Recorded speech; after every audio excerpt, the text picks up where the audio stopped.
book is Those Darn Squirrels. On the outskirts of town, at the edge of the forest, there was a little old house. The only thing older than the little house was the man who lived in it, Old Man Fuquire. Old Man Fuquire was so old that when he sneezed, dust came out. He was also a grump. He hated pie. He hated puppies. The only thing he liked was birds. All summer long, the old man painted pictures of the birds that visited his backyard. There were whirlybirds and bonga birds, baba birds and yaba birds. Even a rare flugel bird came by once or twice. Fuquire's paintings weren't very good, but the birds never said anything. When the air turned crisp and the leaves began to change color, the old man grew sad. He knew that soon the birds would fly south for the winter, as they did every year, and that he would be lonely. Then he had an idea. If he fed the birds, maybe they would stick around. So Old Man Fuquire built beautiful bird feeders and put them up all around his backyard. He filled the feeders with delicious seeds and berries, and soon birds from all over the forest came just to eat in the old man's yard. But the birds weren't the only ones who liked the bird feeders. The squirrels did too. Not many people know this, but squirrels are the cleverest of all the woodland creatures. In fact, they're fuzzy little geniuses. They can make a house out of a tree, a bed out of a bunch of leaves, and a box kite out of twigs, dirt, and squirrel spit. They're also excellent at math. Winter was fast approaching, and the squirrels needed to gather as much food as they could get to get ready. So they decided to take some of the bird food. The birds were not happy. Neither was Old Man Fuquire. When he discovered what had happened, he shook his old man fist and yelled, "Those darn squirrels!" He filled up the feeders again, but this time he hung them from a clothesline. Then he went back inside, confident that the squirrels would no longer be able to get to the seeds and berries. But the squirrels were determined. They devised a plan, and this time they took all the food from the bird feeders. The birds were furious. "Harumph, harumph, harumph," yelled a bonga bird. "Those darn squirrels," yelled Old Man Fuquire. "Yum," said the squirrels. Now it was Old Man Fuquire's turn to devise a plan. He went to the general store to get supplies. He bought tasers and clamps, he bought wires and springs, he bought all sorts of tools and built a veritable fortress around his bird feeders. Then he refilled them very carefully. "Na na na na na," snorted the flugel bird. The squirrels stayed up all night working out their strategy.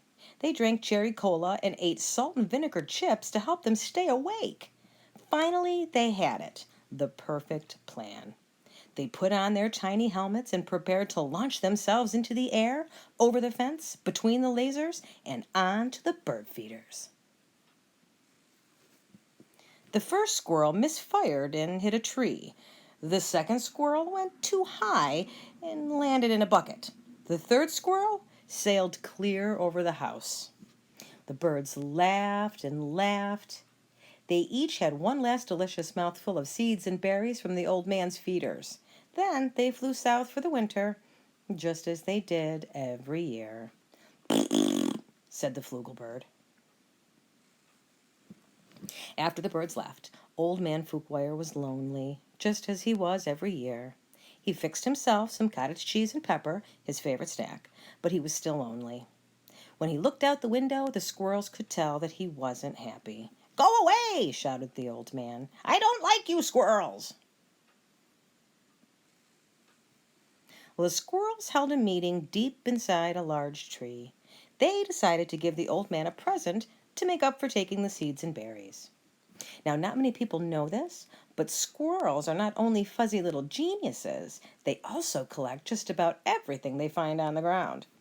These squirrels had a vast stockpile of spectacular junk to choose from. But what would Fuquire like?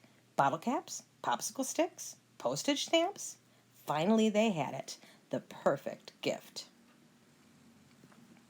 The squirrels stacked all of their loose change on Old Man Fuquoire's doorstep. There were dimes and pennies, there were nickels and quarters, there were even a few tokens from Coco's arcade. It all added up to $47.36, plus a few rounds of skee-ball. "Maybe you squirrels aren't so bad," Fuquoire said when he found the coins, "but I still like birds better." This gave the squirrels another idea. They raided their junk collection again and got to work. When Old Man Fuquoire woke up the next morning, he was amazed to see that the birds had returned. But wait! Those things weren't birds. They were squirrels in disguise. "Great googly moogly," said Old Man Fuquoire. "This will make quite a painting." He ran outside and took down the lasers and the wires and the spring-loaded trapeze. He turned all the bird feeders into squirrel feeders. Then he painted till his brush ran out of bristles. The squirrels were so overjoyed they had a party in Old Man Fuquoire's house. "Those darn squirrels," said Fuquoire, and he shook his old man fist and smiled. Well, that's the end of today's story. I love those squirrels. I think that they were so funny.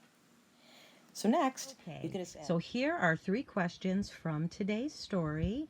I'd like you to go ahead and answer them. And don't worry about printing them. You can just put your answers underneath the story in the comments on our Google Classroom. Thanks for listening. Until next time. See you later.